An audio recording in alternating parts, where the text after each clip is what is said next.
Hello everybody, thank you for giving me the chance to present my paper, Application of Renormalization Group Method to the Qualitative Study of Nonlinear Ordinary Differential Equation. I thank the organizer for giving me the scope to present in this international webinar. Here, we first discuss and try to answer the question, what is nonlinear differential equation and how to solve a nonlinear differential equation, an ordinary nonlinear differential equation. Then we shall try to discuss a little bit about the qualitative study of this kind of nonlinear differential equation and some little bit about the asymptotic analysis. Further, we shall move to the method of solving nonlinear ordinary differential equation, and finally we shall present some subsequent advanced field of study. So let's move forward. What is a nonlinear differential equation? In order to answer the question, if you go to Wikipedia, you will find that nonlinear differential equation is a differential equation that is not a linear equation in the unknown function and its derivative. So it is a bit difficult to exactly define what is nonlinear differential equation. You can define linear differential equation, but whatever that is not linear is actually nonlinear differential equation. So it is very difficult to explicitly say how to tackle all this kind of nonlinear differential equation. We can define linear equations. For example, if you consider the extension of a spring or the motion of pendulum, these are guided by ordinary differential equations where the differential equation is a linear differential equation. That's why these are called linear systems. But over here we have certain restrictions that this angle theta should be less than something like 4 degree and all. This extension x should be small. So in practical problems, we do not always confine these systems in these restrictions. So these are the linear systems, but if we try to extend them, if we do not confine these results into linear systems, for example, if you consider this kind of motion, this is clearly not a simple harmonic motion because the semipectoral angle theta is not small over here. If we try to formulate the circuit, van der Pol circuit, by a differential equation, you will see that this is not an ordinary differential equation. It would be a nonlinear ordinary differential equation. Over here, this kind of differential equation appears. You see this term is called the damping term, and its coefficient is x square minus 1. So this is a nonlinear expression, and over here this epsilon, if epsilon becomes is equal to 0, then this equation becomes a linear differential equation giving the motion of harmonic oscillator, simple harmonic oscillator. But whenever epsilon is not equal to 0, and this the nonlinear term takes its place, and that's why epsilon is called the strength of damping, or it indicates the strength of nonlinearity. Now if we assume x dot, that means the derivative of x with respect to t, as equal to y, so that x double dot becomes is equal to y dot, then you will find that this nonlinear differential equation can be written as a system of first order differential equations. These are called autonomous system. Now if we try to impose some initial condition, ultimately you would get that x and y, this would be the solution or some function of the time t. Now there are few other differential equations. For example, you see the Rayleigh equation, the free Rayleigh equation, the forced Duffing equation. The force in the sense that there is an external force applied in this system, and no external force is applied in this first system. That's why these are called free oscillations, and these are called forced oscillations. So these are some examples of nonlinear differential equations. You will find many such examples in literature. Now, in order to find the solution of nonlinear differential equation, we need to know, or we need to remember that there is no definite rule for solving nonlinear differential equation. You can ask me why.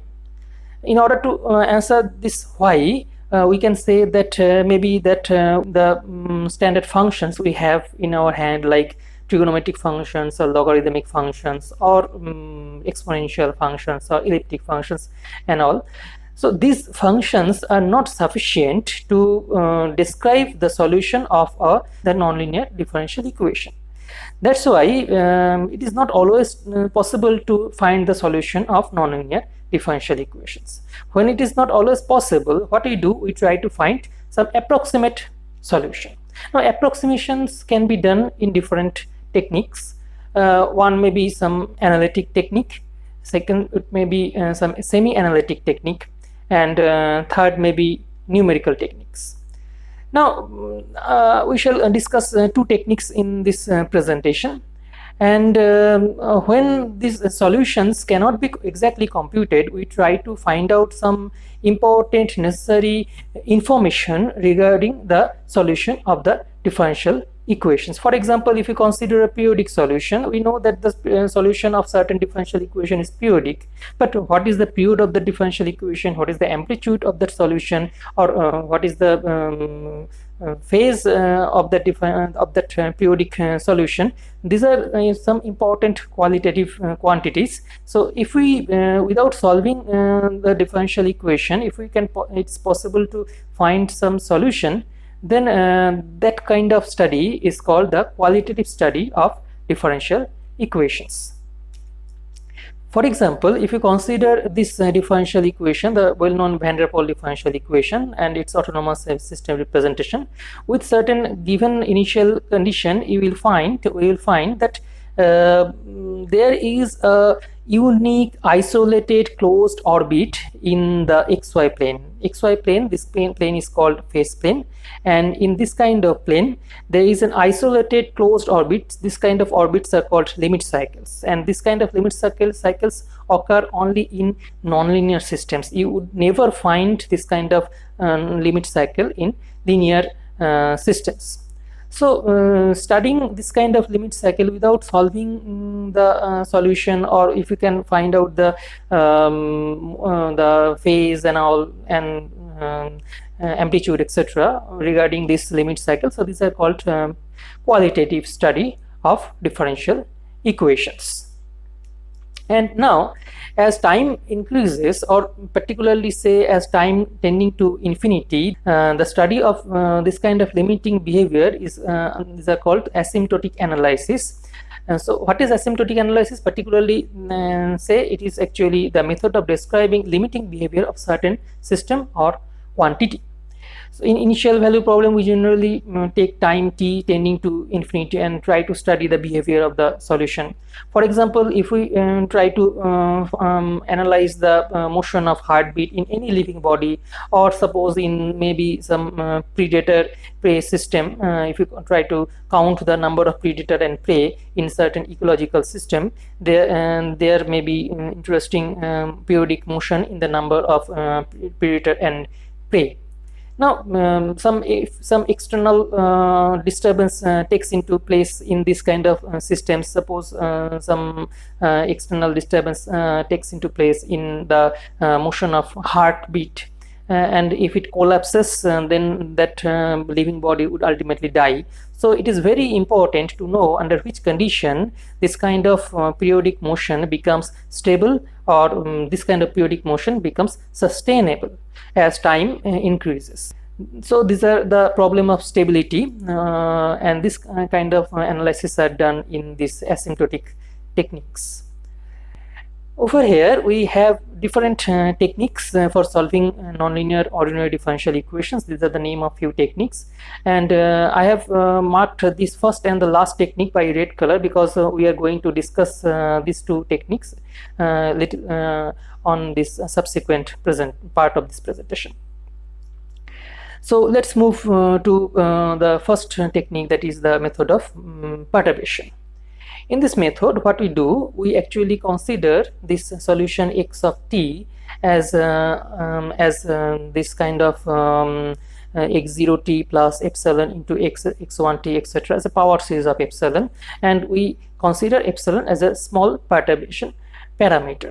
For example, if we consider the Rayleigh equation and try to use this solution xt in this form and put this expression in this Rayleigh differential equation, in that case we will get this kind of result, and this is an identity in epsilon. So if you consider the similar terms of both sides, you would get this first constant quantity, epsilon free quantity, that would become is equal to 0. Then the coefficient of epsilon would give us the first order epsilon order differential equation, and then higher order differential equations.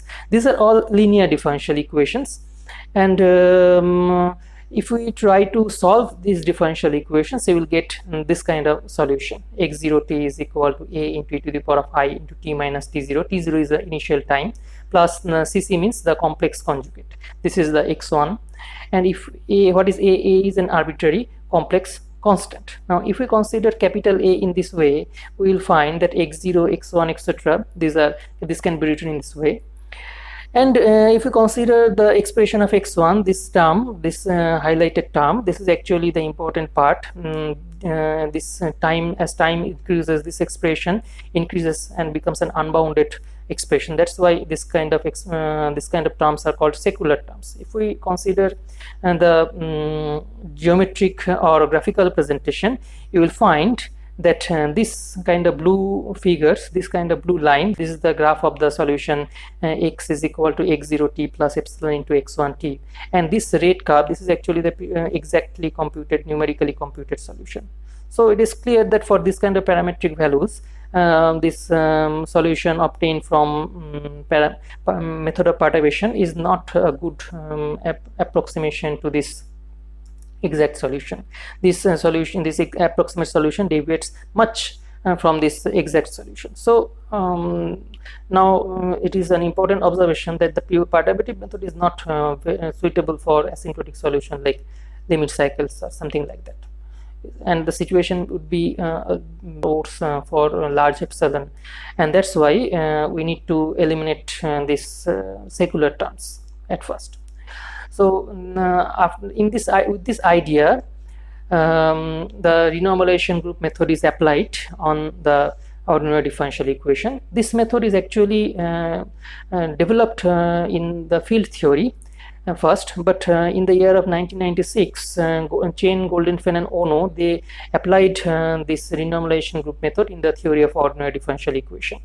Here the first objective is to remove the secular terms like t minus t0 cos theta or t minus t0 sin theta, etc.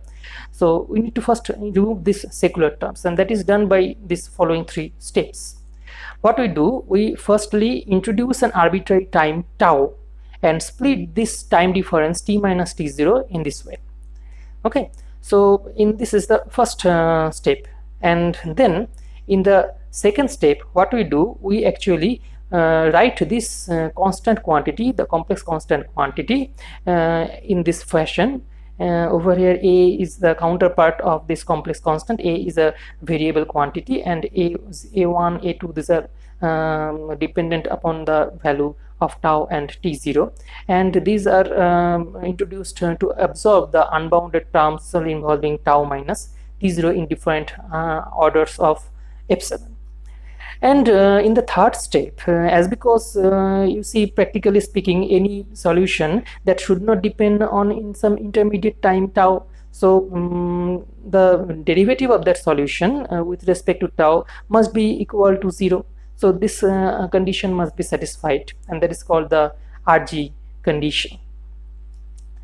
And if we assume capital A is equal to R by t, R is a function of t, R by 2, and e to the power of I into theta of t.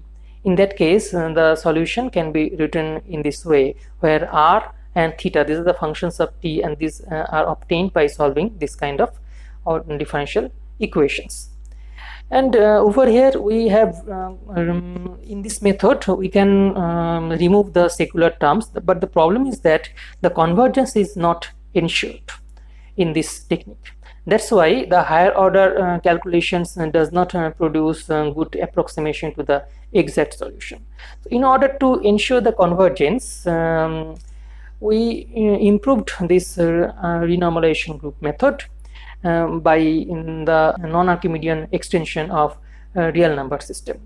It is observed that as time increases, the different nonlinear scales like Tn, they take place satisfying this kind of inversion law, and this kind of structure is called the duality structure of real numbers as time t increases to infinity. Over here, this kind of linear scales epsilon t, this kind of linear scales are replaced by this kind of nonlinear scales where phi is a slowly varying function of order 1, and this t tilde is defined by this kind of limit. As because over here epsilon t is this kind of linear magnification or scaling is replaced by this kind of nonlinear scaling. So by repeated application of this technique, we can replace this higher order linear scalings epsilon square t or epsilon cube t, etc. by nonlinear scalings.